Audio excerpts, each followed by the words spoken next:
My name is Stephen Liu. I'm the director of Thoracic Oncology at Georgetown University. On July 2nd, 2025, the US FDA granted accelerated approval to a new drug for EGFR mutant lung cancer, Sunvozertinib.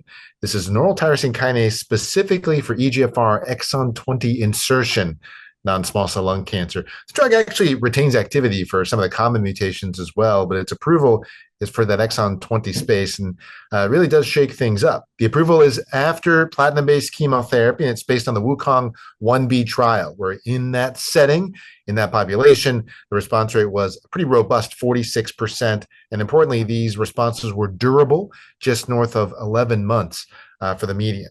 Side effects from this oral therapy include diarrhea.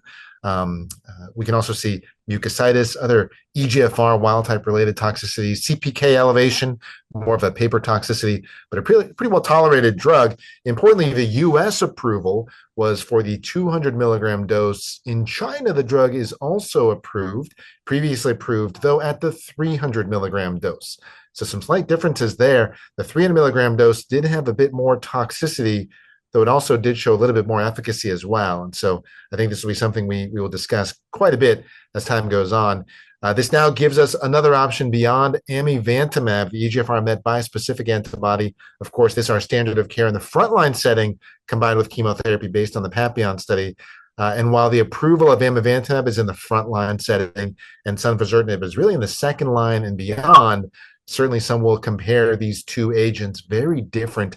And I think that over the next few years, we'll be doing a rank and file, trying to identify where we should use these drugs and in what setting.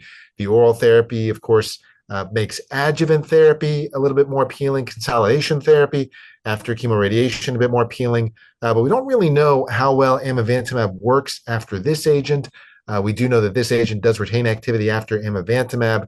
When we think of the optimal sequence, it really is going to depend on resistance. Not just toxicity, patient preference, those will certainly weigh in heavily.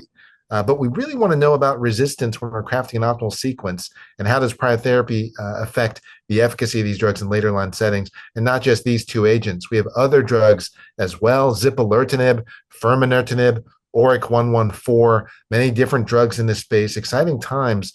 And when we think of exon 20 insertions, it's not one alteration. It really is a large family of mutations, with some very important differences biologically. I do think in the future, we will be able to personalize this further, where specific drugs will be used in specific settings. For now, though, we have amivantamab approved in the frontline setting with chemotherapy, and then at the time of progression, sunvozertinib, a very appealing option in that second line setting. Other trials will seek to explore further roles for this drug for EGFR exon 20 insertion, non-small cell lung cancer.